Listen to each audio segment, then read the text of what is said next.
din cemaatin, insanların anladığı dille anlatılmalı. Vaaz olsun, hutbe olsun, cemaatin, dinleyenlerin diliyle anlatılması esastır. Cemaat Arapsa Arapça, Türkse Türkçe, Kürtse Kürtçe, Zaza ise Zazaca, böyle esastır. Şimdi tabii ki mevcut durum belki tam yasal açıdan bir rahatlık olmayabilir ama fiili olarak yani bize Kürtçe vaaz verilse şayet cemaatinin tamamı Kürt olan ve Türkçesi zayıf olan cemaate Kürtçe vaaz verilmede bir müsamahakarlık var, onu diyebiliriz. Öyle Kürtçe vaaz verilse niye verdin denilmemektedir.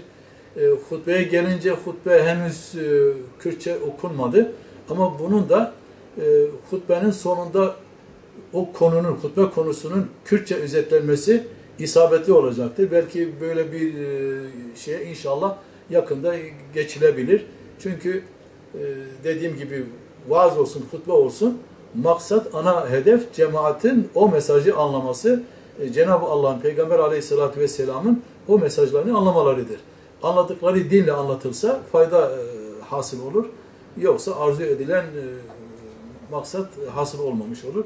İleride inşallah dileriz bu da rahat bir şekilde yerine getirilmiş olur. Şu anda fiili olarak bir müsamaha var. Hatta Kürtçe vaaz verildiğinde veya Kürtçe hutbe özetlendiğinde niye böyle yapıldı denilmemektedir. İleride belki dediğim gibi altyapısı da hazırlanır. Anayasal ve yasal bir çerçevede de bu şey gerçekleşir inşallah, bekliyoruz. Sizin sözlü olarak bize denilir, cemaatin anlayacağı dille vaaz verin, cemaatin anlayacağı dille hutbeyi özetleyin. Bunda sözlü olarak bize söylenmektedir. Ama tabii ki biz tam manasıyla henüz bunu gerçekleştiremedik. Biz de görevlilerimize diyoruz, cemaat hangi dille daha iyi anlıyorsa o dille ayetleri tercüme edin, mealini verin, anlatın. Biz bunu toplantılarımızda, personelimize söylüyoruz. Dolayısıyla bir personel, efendim ben Kürtçe vaaz veremiyorum diyemez. Fiili olarak bir rahatlık var yani şu anda. Gaye din olmalı.